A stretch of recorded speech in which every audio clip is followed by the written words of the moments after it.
Land ৰাইটটো দিয়াৰ এটা ব্যৱস্থা কৰক।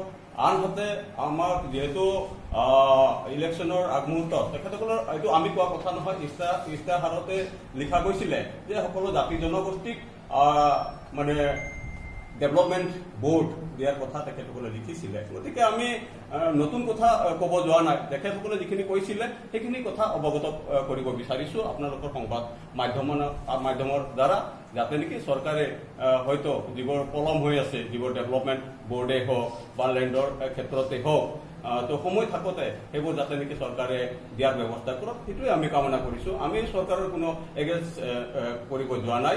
আমি চৰকাৰৰ সৈতে থাকি আমাৰ জাতি জনগোষ্ঠীৰ যিখিনি সমস্যা আছে, প্ৰটেক্টেড ক্লাছৰে হওক বা আন জাতি জনগোষ্ঠীৰ, সেইখিনি সমাধান কৰিব বিচাৰিছোঁ।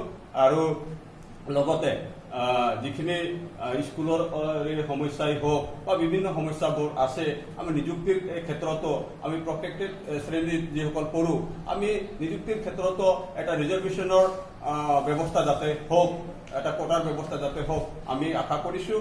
আৰু বিগত সময়ত CSB এটা ব্যৱস্থা আছিলে নিযুক্তিৰ ক্ষেত্ৰত, সেই বস্তুটো আজিৰ তাৰিখত নাই। গতিকে ঠিক তেনেকুৱা এটা অন্য ডিপাৰ্টমেণ্টৰ দ্বাৰা হ'লেও নিযুক্তিৰ ব্যৱস্থা যাতে নেকি হওক, আৰু আমাৰ জাতি জনগোষ্ঠীৰ পৰা যাতে নেকি চিলেকশ্যন বোৰ্ডতো মেম্বাৰ ৰখা হওক, তাকে আমি আহ্বান জনাইছোঁ। আপোনালোকৰ এই স্থিতিয়ে পৰৱৰ্তী সময়ত এইটো ৰাজনৈতিক কাৰণ হৈ যাব পাৰে নেকি, তাৰপিছত ৰাইজৰ অসন্তুষ্টিটো?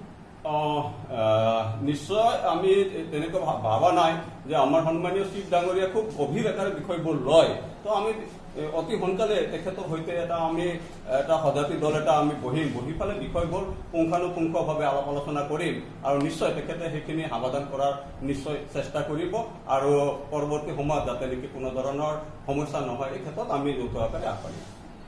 এটা প্ৰশ্ন মুকলিকৈ আহিছে, যিহেতু বিশেষকৈ অজনজাতীয় যিসকল লোক আছে তেওঁলোকৰ ভূমি ক্ৰয় বিক্ৰয়ৰ ক্ষেত্ৰত যিটো অনুমতি BTC কৰ্তৃপক্ষৰ পৰা লোৱা যিটো বাধ্যতামূলক কৰা হৈছে, সেই বিষয়টো লৈ কিন্তু সাধাৰণ জনতাৰ মাজত এটা ক্ষোভ এতিয়াও আছে, আগতো আছে।